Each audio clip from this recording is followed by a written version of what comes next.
So I wanted to kind of start by just letting us get to know Erika a little bit.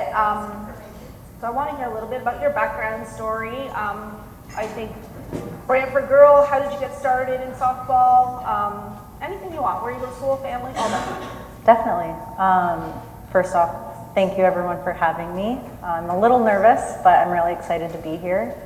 I am from Brantford, raised here, and I didn't actually like softball when I started.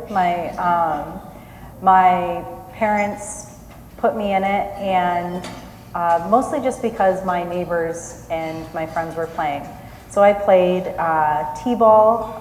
My first team, I was the only girl on a team of boys, and I didn't like it mostly because I felt like I was the only person that seemed to get it and the most competitive, which was kind of surprising. You know, there was a lot of kids that were playing in the dirt and playing in the grass, and I just really wanted to know the game and play the game, and I really just loved it from an early age. I then just moved into softball in the city and ended up playing on a rep team, always for the city of Brantford, which I'm really proud of, that I always played in town. And when I was in high school, I decided I wanted to pursue it in university, and at that point, it was kind of like a means to an end. So I didn't really see a future in softball as a career. There's obviously not very many opportunities for women in sports. So I knew I wanted to try to get a scholarship to the US playing softball to pay for my education. And that's what I ended up doing. I graduated from St. John's, and I went and played softball at a school in Michigan called Oakland University. And I got my nursing degree there, came home, and while I was in university, that's when I started playing with the senior women's national team. And that's kind of when I realized I could keep playing.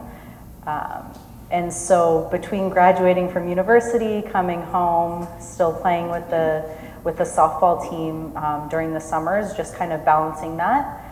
And it wasn't until 2016, I graduated college in 2014. In 2016, it was announced that softball would be back in the Summer Olympics because it's not permanently in for every quad. So it was coming back in Tokyo, and that's when I learned that I could actually have a shot of playing at the Olympics. So between then and now, I've been training and working a bit, but this has kind of been something that I didn't really expect out of my softball journey, but kind of surreal still to say that I went to the Olympics and I have an Olympic medal, and the experience was incredible. You said really early on, I didn't think there'd be a future in this. Then an opportunity comes. Where was that, like when you heard that, was that in your head, I'm doing this and nothing's getting in my way, or was it a little bit of having people say, are you sure this is a dream? It's kind of interesting, I guess. Growing up, I always watched the Olympics. I watched a lot of, men's professional sports.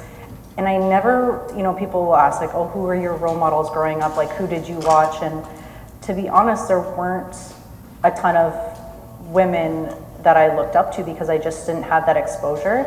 And then once I got about probably high school age, one of my coaches, she had experience on the national team, and she knew how to get to these places that I didn't really understand that I could get to. And she really became a really good role model for me and helped me between school and scholarships and everything to get me the opportunity and to kind of open those doors. And that's something that I hold very close to me because I don't know where I'd be without that kind of mentorship. But once I was in high school and I kind of learned how things were going and had those resources, then I kind of knew I really wanted to pursue this as far as I could. And I think getting that perspective and from a female who had gone through exactly what I had been trying to do, and she had been there, done that, and I could see that, and that made it that much more of an impact on me. Right, definitely.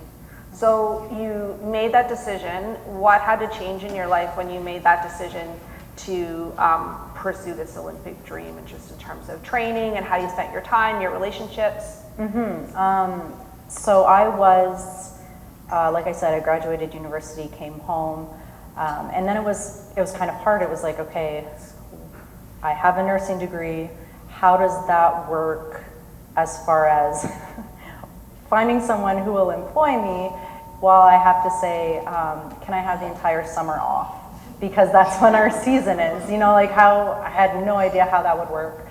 I had a lot of help trying to find someone that would employ me, so I did eventually find a job. They were very understanding at the hospital, let me take leaves of absences throughout the summers, and throughout the off season I would try to balance working and my shifts and all of that with the off season training. And I think that people kind of underestimate, I guess, what we had to do in the off seasons and what that really looked like. And for me, for sure, I definitely overdid it. I tried to do everything. I tried to work full time and train full time, and it just didn't work. So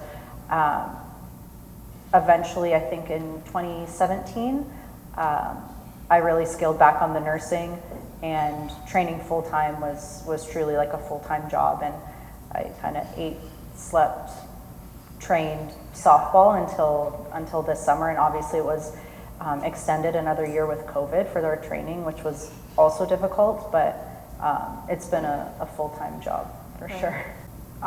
Who helped you? Who was really supportive? Yeah, obviously, like my parents from a younger age, extremely supportive. Other family members, friends, like my husband. I always tell people, like it seems like crazy. Like I'm gone every summer. You know, how does he handle it? How does my family handle it?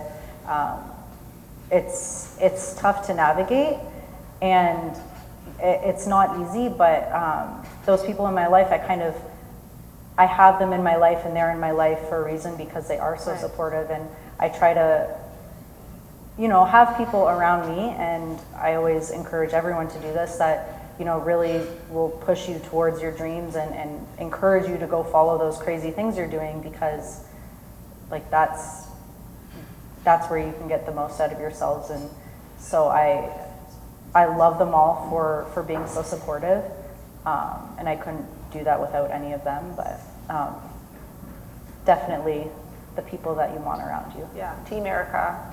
So you have people behind you. Yeah, for sure. Yeah, that's amazing. As a mom, I just have a question. How was it when you won, and do you know how your mom and dad reacted? And they did a lot while I was here. There was like a big group between family and friends who were planning on making a trip to Japan and they would have had a really great time. Right. And then with COVID, they were not allowed to come. We actually had no fans.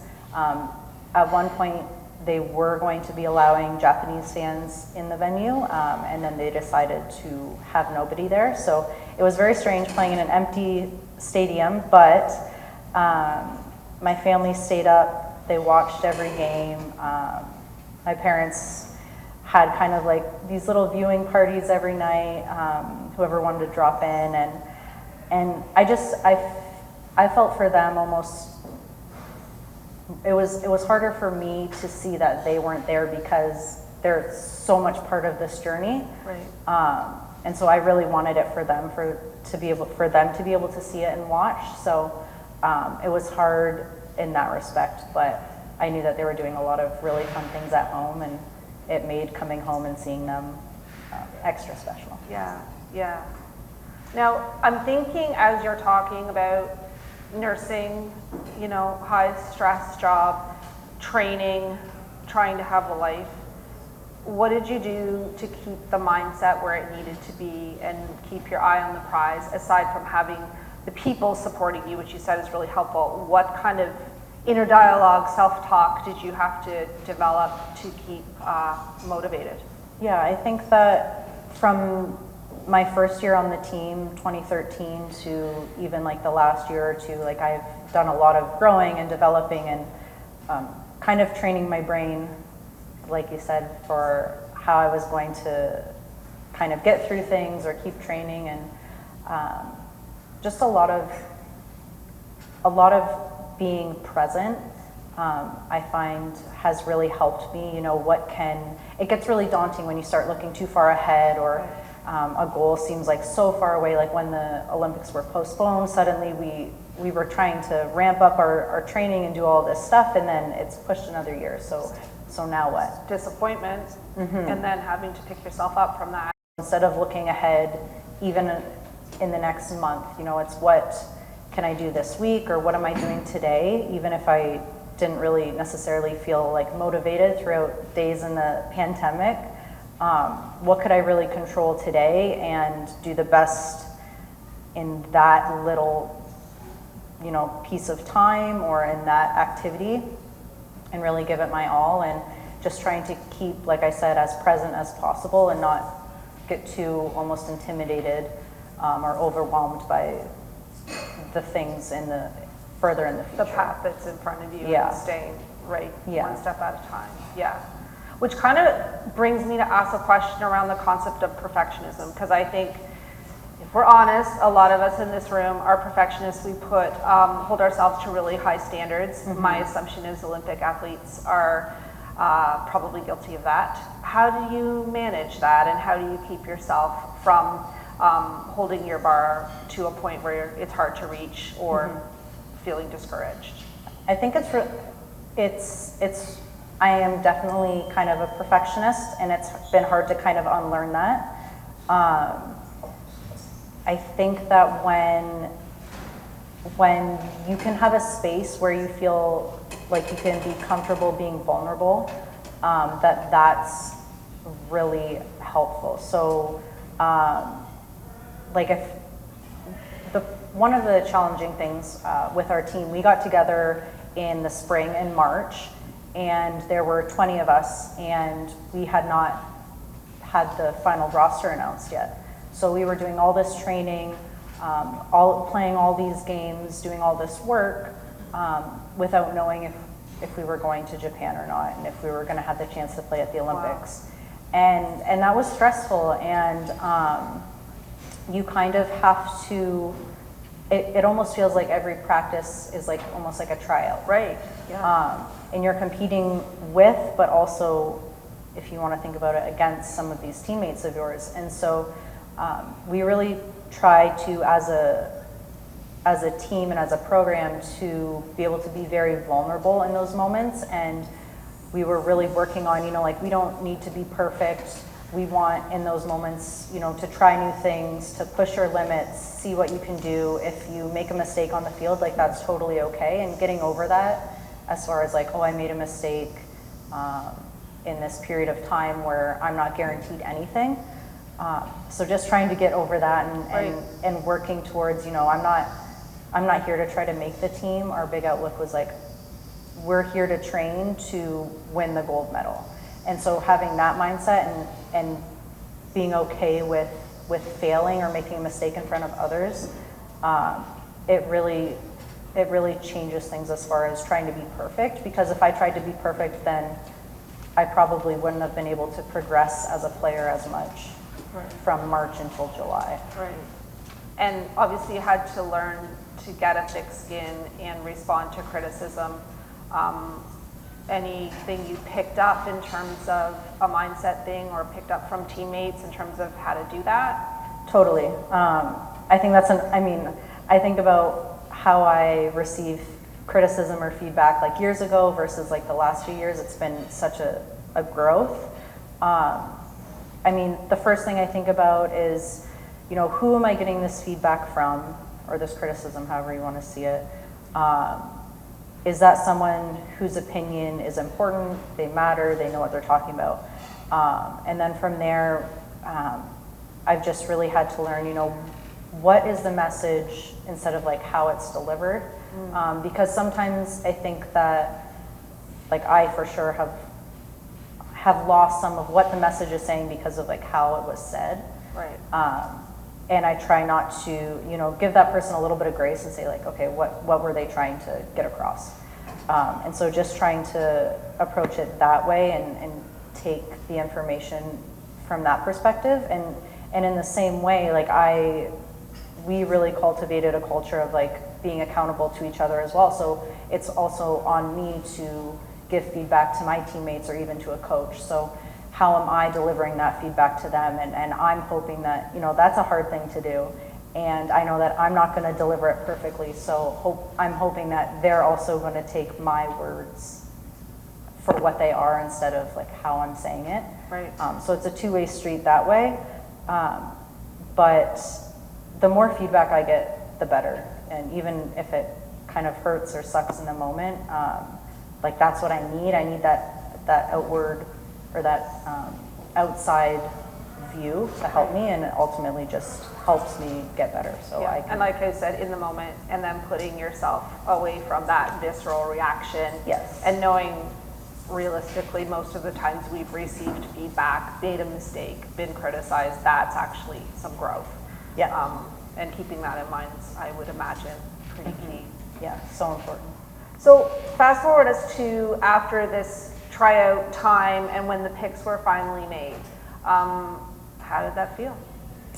It was pretty incredible. Like it's always seemed to be this date that kept moving, right? So right. It was in 2020 that we were trying to, you know, have the roster announced, and then it kept getting pushed like a whole year, and then a couple more months because we got together later and all the plans changed 100 times. So when it finally happened, it was just like unbelievable. Like the day would never come. It was really special just to know. And beyond like the team that was picked and the staff that was going, we really wanted to remember and recognize like everyone that was a part of the journey, because right. For years and years, like people kept this program and this sport alive when there was no chance for these players to be in an Olympic Games. So it might have been our 15 players, but it was, you know, so many more, and that was something that we kept really close to us. Right. So making sure you were honoring the past, but also knowing hopefully you're building a legacy yourselves and trailblazing for the yes. girls that were watching you, which is incredible, and pressure. But we'll talk about pressure in a second, because I want to stick with that vulnerability piece, because now you have a team. You talked about, you know, developing cohesiveness, and I would certainly say, as someone who watched your games, your team clicked. You looked like you liked each other. You looked like you enjoyed what you were doing. You were serious when you needed to be, but I thought you looked like you were skilled and having fun at the same time. So that was my impression as somebody sitting at Brantford watching TV. How did you do that? Yeah, I love that. I really like hearing that, because that was something we worked really hard on. It's one thing, you know, we had over the years kind of this group of people that really good people, all striving towards the same thing. So when you're all going in the same direction, that's easy enough. But to be able to have those values that you're all on the same page with, and then beyond that, you know, we were doing everything together. You know, everything that was really tough about the journey, everything that was just like an absolute grind on your body and your mind, we were all in it together, and that just helped so much. So we felt so prepared for those Olympic Games, and we were able to, I feel like, execute and play the game, but enjoy it, and be able to not get too stressed out, I guess. But just like that feeling of being prepared, the feeling that we all had each other's backs, because we'd done everything for each other for like the months and the years leading up to that was important. Right.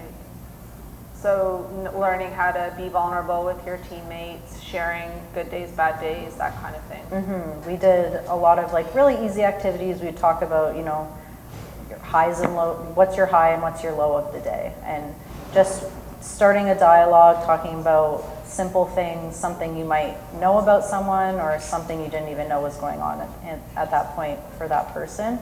But but really being able to, if I was able to be vulnerable and show that, it kind of opened the door and let other people do the same, and vice versa. So when I saw someone else being vulnerable, taking a chance, like making some sort of effort either on or off the field, that kind of just inspired me to do the same, and it just kept the cycle going, and we learned to really kind of create a safe environment for everyone to feel like they could work on things, and I think it paid off in July, Right. months later, yeah. Right. And vulnerability is funny the right way, right? Because it's, if somebody shows it, it becomes contagious rather than keeping that wall up, which Yes. sounds like you guys got into that pretty easily.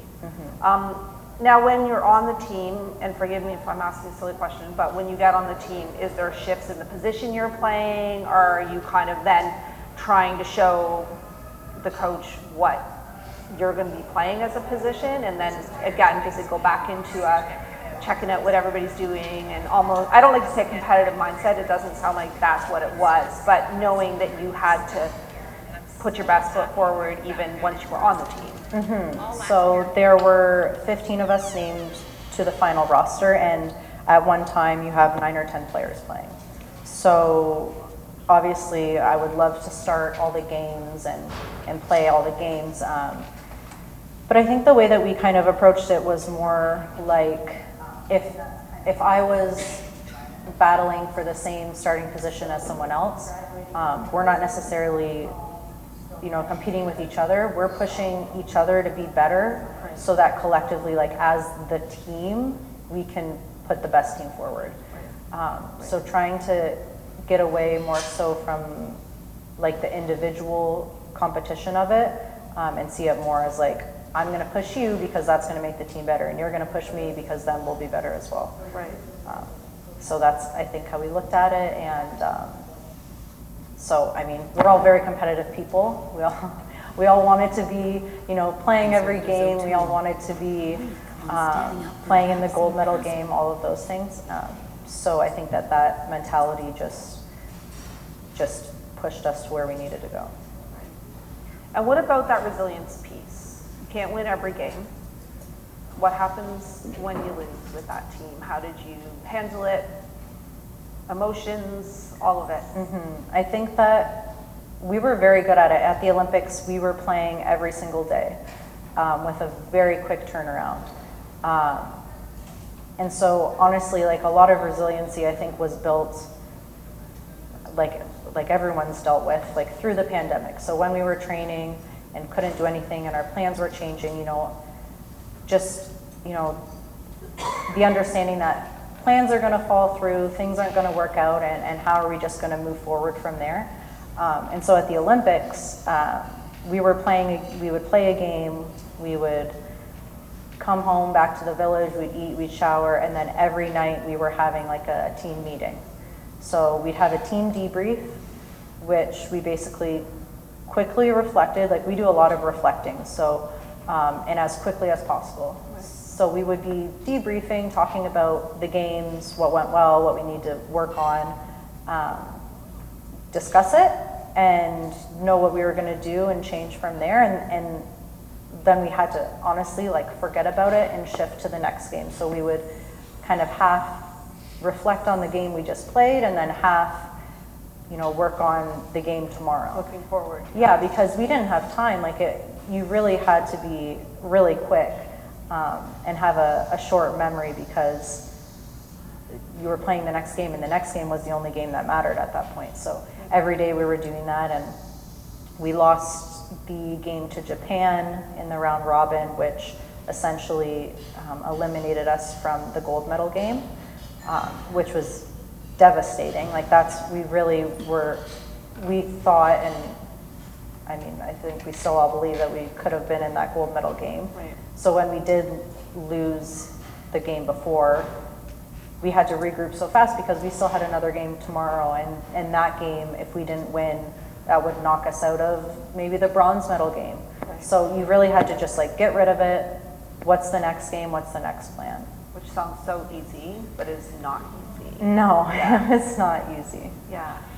And I'm going to nerd out on the mental health thing because that's my thing. What support do they give you from the mental standpoint, mental health psychology point of view as an Olympic athlete?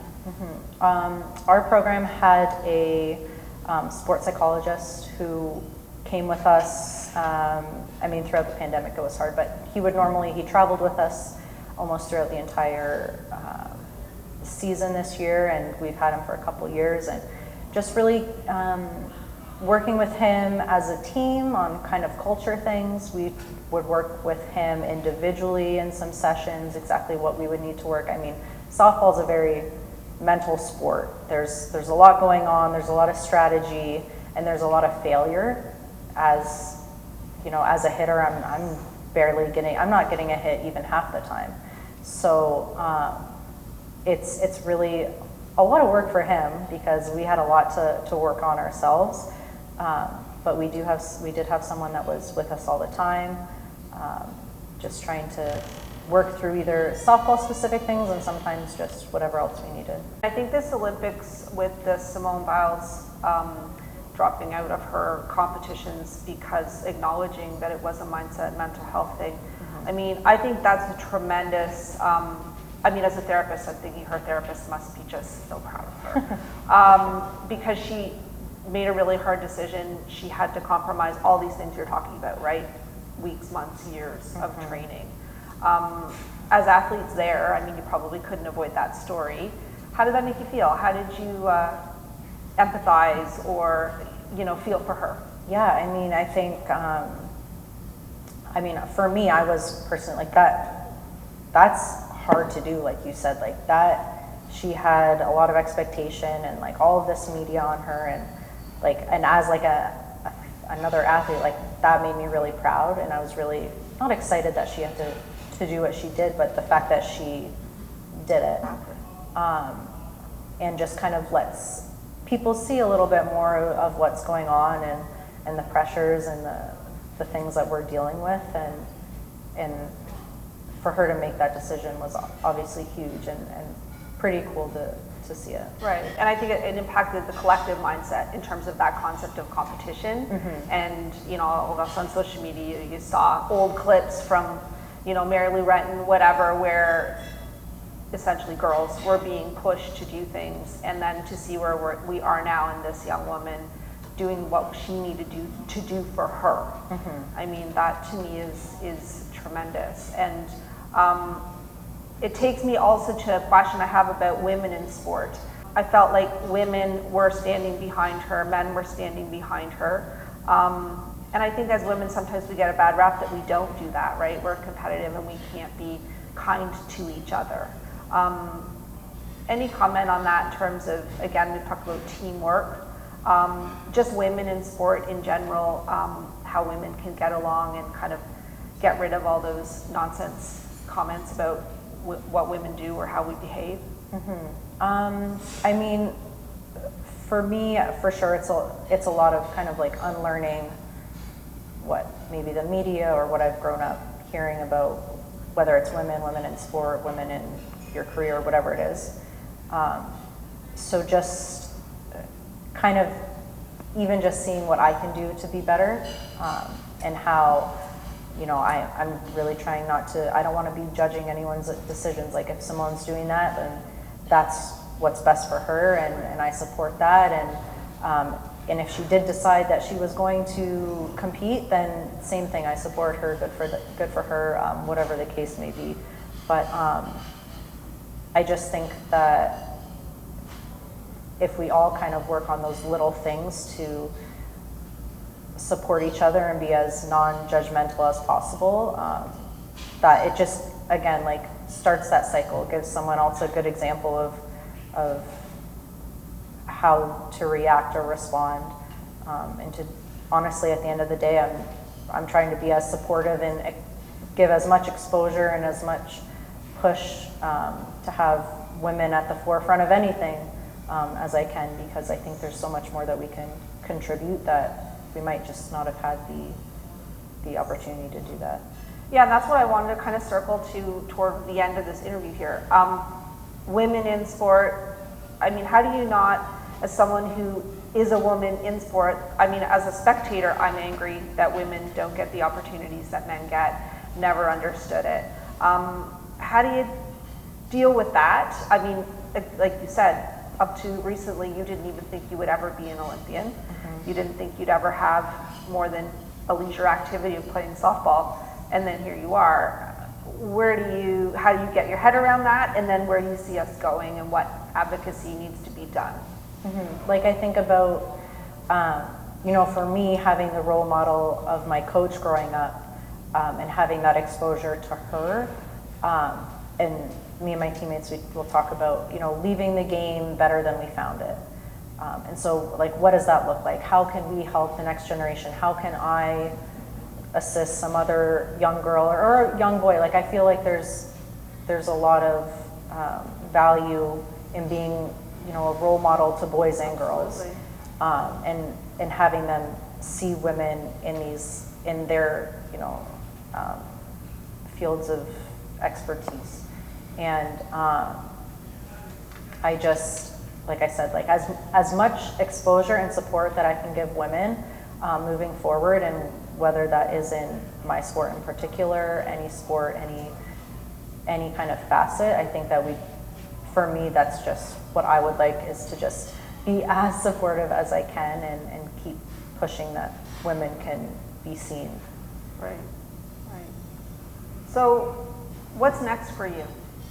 This year's pretty hard to top despite all the pandemic stuff. You made the, yes. What do you say, lemonades out of lemons? Yeah. What's next? Well, I am going to go back to nursing. I don't think I'm quite done with softball yet.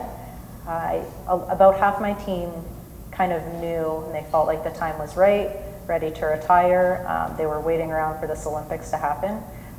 But I feel like I want to keep playing. I think I can, I'm still trying to challenge myself and push my potential. So I still feel like I want to play a little bit.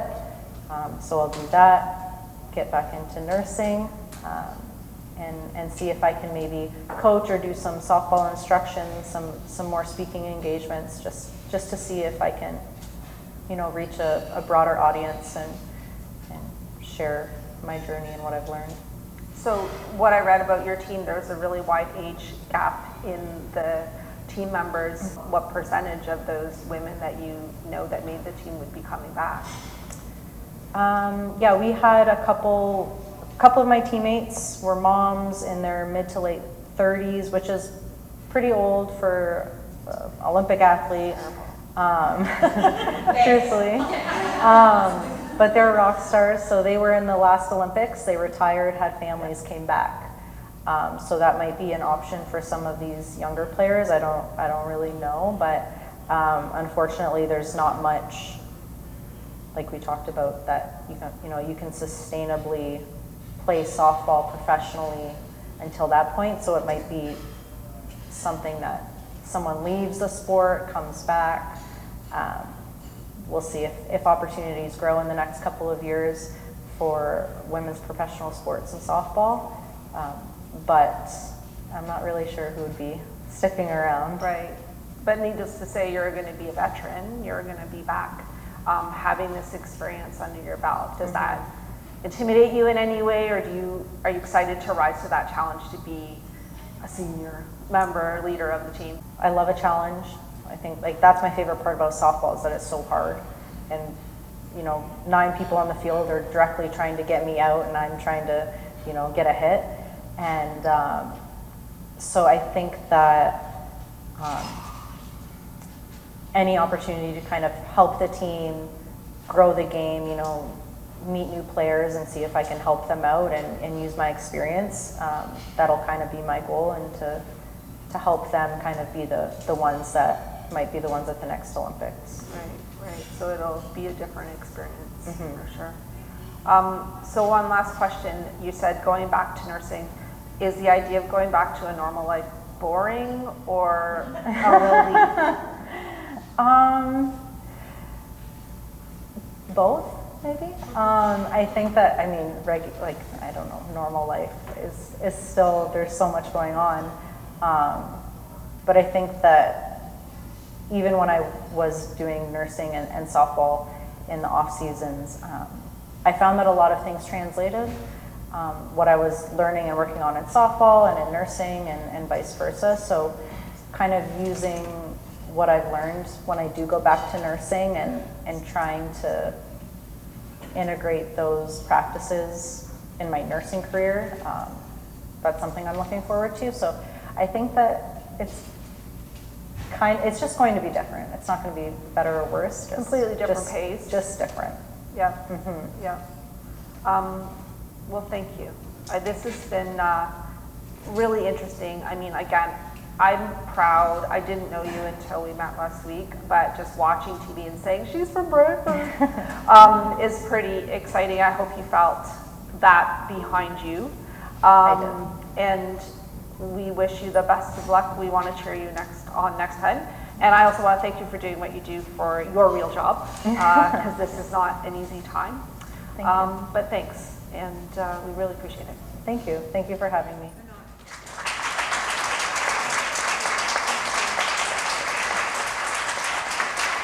You want to do some questions? Yeah. So we have time for some questions. So raise your hand, or if you want to stand up and ask Erika a question.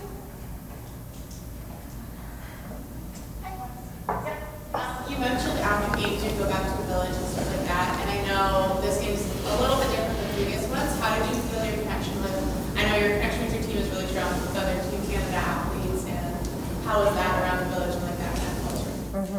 That is a very good question. It was very different. As far as like an Olympic experience, that was my first, so I didn't really have anything to directly compare to that. But it's a really awesome vibe to be in the village and just to see, like, I know some of the Canadian athletes, but you don't know everyone, and everyone's wearing a mask and you can't tell who's who. But just to see like everyone wearing their Canada gear and walking past each other or wherever you were in the village, and just like the camaraderie and the support from each other was so special, and it was a lot of fun. It was just like really good energy. So we didn't have as many kind of like shared spaces to meet and do kind of more fun things, but it was still really cool, like in passing even, just to feel that other person's energy. Yes. Did you have the opportunity to like watch an Olympic athlete that you yourself look up to, or were like, oh my God, starstruck? No, it was really tough. So the Olympics were 2 weeks of competition, and we were the first week. And so we went in, we competed, and then it was like a 24-hour turnaround, and they had us out of the village. So normally we would have stayed in the village. We could have watched other competition, which would have been really cool, and then stayed for closing ceremonies.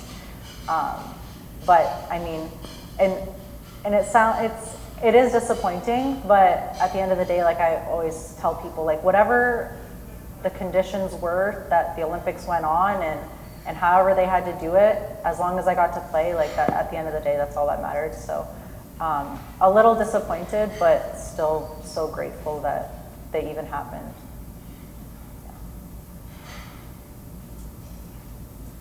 Yes. So you really expressed that there was just as many good times as there was bad times. When you hit your low of the low, what kept you going to not just throw in the towel, or what fueled your fire to keep you alive? That's a great question. I think that something that I started doing the last year or so, I don't know, has anyone heard of like the 5-minute journal, like the gratitude journals? So even when things were really tough, and you've been doing the same thing every day for months, and you're away from home, and you're not performing maybe as well as you want, I would try to just think of all the things I was grateful for and start my day with those things. And like I said earlier, at the end of the day, like what can I reflect on? What are like those simple little things that went well in my day, or things that didn't go well, and try to kind of figure out what worked for me and what didn't. And if something was always bringing me stress, or if something was, that was always coming up as like a negative, I was trying to adjust that and fix that, and like how can I stop that from kind of snowballing. So I would definitely recommend a little bit of journaling or self-reflection of some sort, but just working on the gratitude piece, especially when it's really easy to come up with things that you're grateful for when things are going really well. But when things were really tough, that's when I needed it more, and to have that practice was so helpful. So. Any more questions? I've one. What was your favorite Japanese food that you had experience for the first time? Oh, for the first time. We were lucky enough to be we had been in Japan a couple other times for other trips. The sushi is like out of this world, it's so good.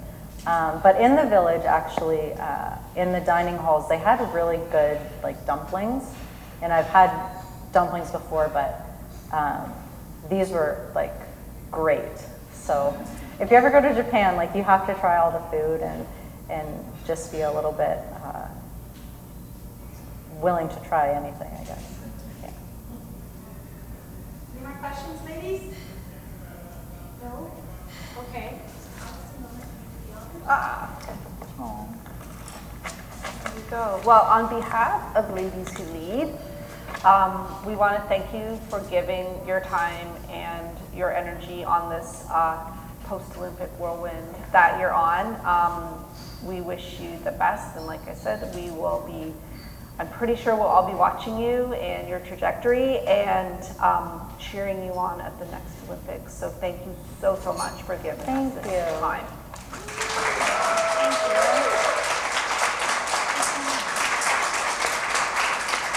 Thank you. And we need the medal back. Thank you all for having me. I really enjoyed it, so thank you. Thanks for putting up with me.